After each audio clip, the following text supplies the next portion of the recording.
السلام علیکم۔ نون لیگ کی حکومت نے جگہ جگہ اپنے لیے خود پرابلمز کریٹ کی ہیں، ایک پرابلم سے نکلتے ہیں دوسرے میں پھنس جاتے ہیں۔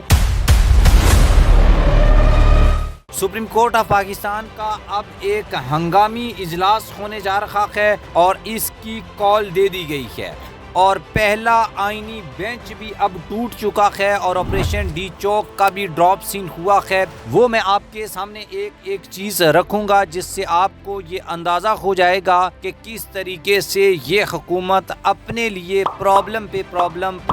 پرابلم کریٹ کیے جا رہی ہے، اور ایک چیز سنبھلتی نہیں ہے دوسرا کٹا کھل جاتا ہے۔ آپ ہمارے چینل کو سبسکرائب کر لیں، بیل آئیکن کو پریس کر لیں، اور لازمی آپ نے کامنٹ باکس میں اپنی رائے لکھنی ہے۔ دوستو، پہلے حکومت کے ایک بیان کی بات کر لیتے ہیں، اس کے بعد آگے چل کر چیف جسٹس یحییٰ آفریدی کے ہنگامی اجلاس کی بات کریں گے، اور آپ کو پھر بتائیں گے کہ آئینی بینچ کے سربراہ جسٹس امین الدین خان اور جسٹس جمال مندوخیل کیوں آئینی بینچ کو چھوڑ کر بھاگے ہیں۔ ریاست کے خلاف پروپیگنڈے میں ملوث افراد کی شناخت کے لیے ایک ٹاسک فورس وہ قائم کرنے کا فیصلہ کیا گیا ہے حکومت پاکستان کی جانب سے، اور اس میں ایجنسیوں کے لوگ ہوں گے، ریاستی اداروں کے لوگ ہوں گے، حکومت کے لوگ ہوں گے۔ اس کے بعد چیف جسٹس یحییٰ آفریدی نے جوڈیشل کمیشن کا ایک اجلاس طلب کیا ہے۔ اجلاس میں جسٹس شاہد بلال کی آئینی بینچ میں شمولیت پر غور ہوگا۔ 6 دسمبر کو ہونے والا یہ اجلاس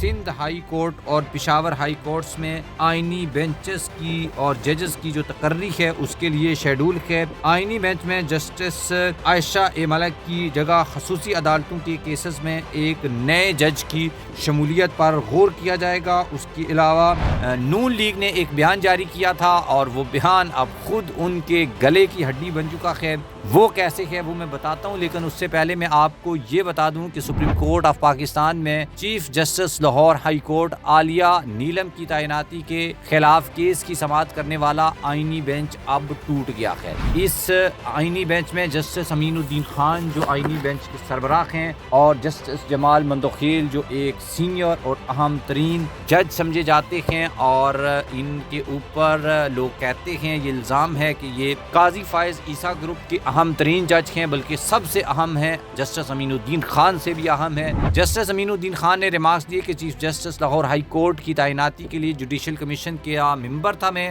اس لیے جسٹس جمال مندوخیل نے کہا کہ ہم دونوں جوڈیشل کمیشن کے ممبر ہیں۔ آئینی بینچ نے کیس دوسرے آئینی بینچ میں لگانے کا حکم دیا ہے۔ ایڈیشنل اٹارنی جنرل نے کہا کہ سینیارٹی کوئی بنیادی حق نہیں ہے، سینیارٹی سے ہٹ کر چیف جسٹس تعیناتی کی ماضی میں اگزامپلز موجود ہیں۔ جسٹس جمال مندوخیل نے کہا کہ کمیشن کے ہم 2 رکن یہ کیس نہیں سن سکتے۔ Chief justice Lahore high court تعیناتی کے خلاف جوڈیشل کمیشن کو بھی فریق بنایا جائے، اور یہ معاملہ جو ہے وہ اب عدالت میں پہنچ چکا ہے، اور وہاں سے ان دونوں ججز نے اس کیس کو سننے سے جو ہے وہ انکار کر دیا ہے۔ اب آتے ہیں، کل وزارت داخلہ کی جانب سے ایک مراسلہ جاری کیا گیا، یا ایک پریس ریلیز آپ کہہ لیں جاری کی گئی، جس میں یہ دعویٰ کیا گیا کہ حکومت پاکستان نے یا وزارت داخلہ کی جانب سے جو آپریشن جاری کیا گیا تھا، چونکہ اب مسئلے مسائل بڑھے ہیں۔ مسائل یہ ہیں کہ حکومت الگ سے ہے، وزارت داخلہ کسی اور کی نمائندگی کرتی ہے،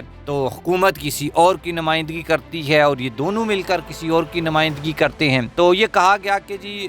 فورسز کا براہ راست کوئی ٹکراؤ اس کے ساتھ نہیں ہوا، لیکن اس سے پہلے شہباز شریف جو ہیں وہ سپہ سالار کو کریڈٹ دے چکے تھے۔ اب ان کو پتہ نہیں تھا کہ یہ کریڈٹ دینا اچھی بات ہے یا بری بات ہے، اور اگلا فریق کیا پتہ اس کو اچھے سے لے گا یا برے سے لے گا، اور اس طرح سے معاملات جو ہیں وہ نون لیگ کے لیے کافی پریشان کن ہیں۔ پتہ نہیں ہے کیا بات کرنی ہے کیا نہیں کرنی، اور پی ٹی آئی والے کیا کرتے ہیں کہ وہ آپ کی اچھی بات کو بھی برا بنا کے پیش کر دیتے ہیں، پھر آپ کی اسی بات کے اوپر پکڑ ہو جاتی ہے۔ تو اس طرح سے یہ حکومت ماشاءاللہ چل رہی ہے، دعا کریں یہ چلتی رہے ایسے ہی،